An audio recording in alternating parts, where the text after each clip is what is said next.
자, 내일 집회가 하나 있습니다. 한번 보시죠. 우리가 이재명이다 라는 집회가 내일 오후 4시에 서울중앙지검 앞에서 열립니다. 모이자 또다시 서초 항쟁이다. 우리가 이재명이다. 우리가 조국이다. 많이 접하셨을 텐데 이제 바뀌었습니다. 우리가 이재명이다.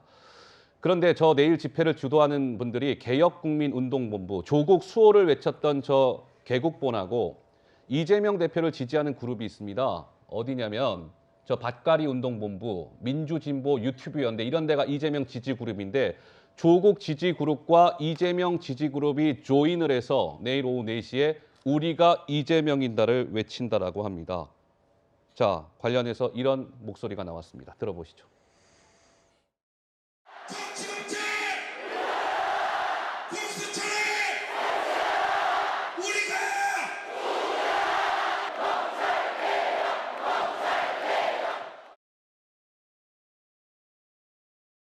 저 당시 이제 2019년도의 모습인데 김재섭 위원님 어떻습니까? 내일 집회? 제가 저 2019년 조국 전 장관을 수호하겠다는 저 집회 때문에 나라가 반쪽이 났던 기억이 있습니다. 서초동에서는 조국 수호, 그다음에 광화문에서는 또 조국, 그다음에 문재인 대통령을 비판하는 그런 집회들이 열리면서 정말 명절에 가면은 저 조국 이슈를 가지고 나라가 정말 반쪽이 되고 가족도 반쪽이 됐던 기억이 아직까지 선하거든요. 그것이 또다시 재현이 될까 봐 저는 굉장히 우려스럽고, 한편 근데 2019년 조국 수호 집회랑 이번 건이랑 조금 다를 것이, 아마 민주당 의원들은 조국 집회, 조국 전 장관을 수호하는 집회에서 그 이후에 벌어졌던 정치적 사건들을 다 기억하고 있을 것입니다. 조국에 대한 방탄, 이런 것들을 것들을 하다 보니까 민주당을 지지했던 젊은 세대들 중에 상당 부분이 많이 이탈을 했었거든요. 조국 전 장관에 대한 실망, 나아가서 민주당에 대한 실망, 이런 것들이 이어지면서 결국 정권 교체까지 이루어지게 된 것인데, 네. 그런 입장에서 민주당 의원들은, 민주당의 구성원들은 이재명 대표를 지지하고자 하는, 이재명 대표를 수호하고자 하는 저 집회가 사실은 굉장히 정치적으로 부담스러울 수도 있을 거라고 생각이 됩니다. 오히려 이재명 대표가 법에 따라서 처벌을 받아야 되면 받아야 된다. 예를 들면 그 측근들도 법에 따라서 처벌을 받아야 된다. 이렇게 생각하고 있는 의원들도 분명히 이번엔 굉장히 많을 텐데, 저렇게 지지자들이 나서서 이재명 수호를 외치고 있는 그 상황이 아마 민주당에서는 굉장히 정치적인 역풍으로도 올 가능성이 높거든요. 예. 저는 그래서 조국 집회랑은 조금 다르게 이번에 이재명 대표를 수호하는 이 집회는 오히려 민주당 쪽에서 굉장히 부담스러워할 수 있다, 이렇게 생각이 듭니다. 자, 그래서 뭐 조국 시즌2가 되는 것 아니냐 이런 우려의 목소리가 실제로 나왔었죠. 잠깐 듣고 가시겠습니다. 이게 개인적 문제로 처리해야 될 걸 갖다가 당대표가 됨으로써 방탄이 됐거든요, 당 자체가. 그러다 보니까 이제 사법적인 문제가 이제 정치적인 문제가 되고요. 그냥 사법의 평범한 일상이 뭐가 되는 거니까 전쟁이 돼버리거든요. 조국 시즌2가 시작되는 거예요. 그때 얼마나 피곤했습니까? 또 시작입니다, 이게. 우리 조국 사태 때 2년을 우리가 싸웠잖아요. 예. 2년을 싸우면서 우리가 깨달은 게 있어요. 우리가 이제 검찰하고 싸울 때는요, 검찰은 칼을 쥐고 있는 거예요. 우리는 칼끝을 잡고 있는 거예요.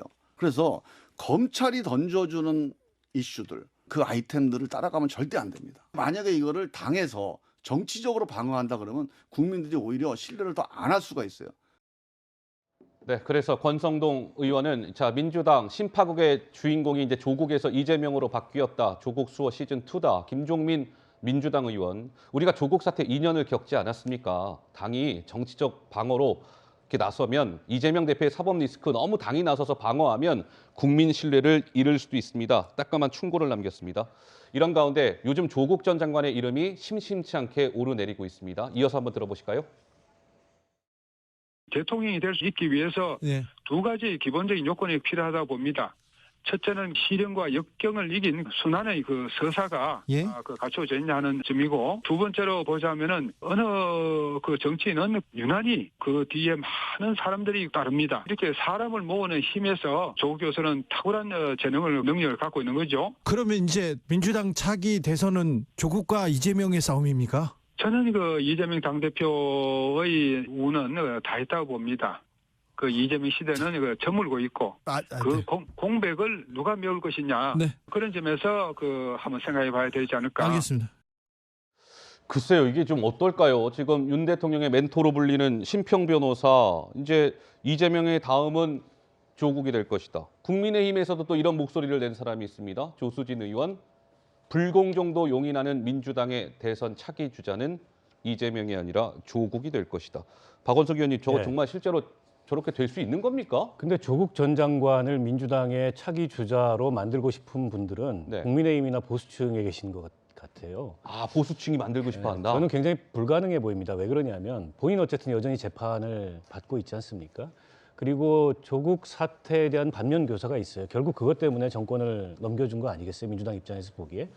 그래서 저는 앞서 얘기했던 그 집회 양상도 많이 다를 거라고 보고 조국 전 장관이 물론 지금 재판받는 거에서 뭐 무죄를 받든가 이런 극적인 반전이 있을 수 있겠습니다만 네. 만약 그런 일이 일어난다면 그러니까 조국 전 장관을 민주당 내에 차기 주자로 옹립하려는 사태가 상황이 일어난다면 그 조국 프레임에 묶이는 거거든요. 이게 지금 사실 국민의힘이나 그 보수층 일각에서는 민주당을 조국 프레임으로 묶어놓고 싶은 거죠. 그래서 저런 말씀들을 하시는데 현실성은 제가 보기에는 거의 없어 보이고 거의 없어 보인다. 또 조국 전 장관이 저런 의지를 갖고 있는지도 불분명해요.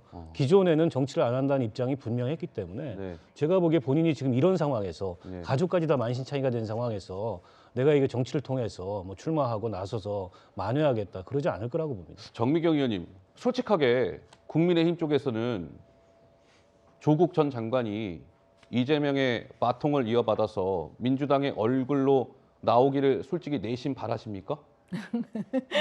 그러면 뭐 우리로서는 뭐 나쁘지 않죠. 아, 나쁘지 않습니까?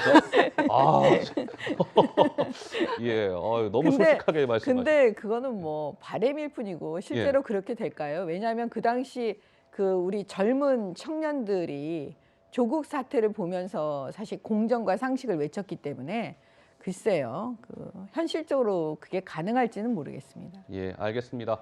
자, 조국 전 장관 얘기까지 해봤습니다. 저희가 준비한 두 번째 주제입니다. 화면으로 만나보시죠.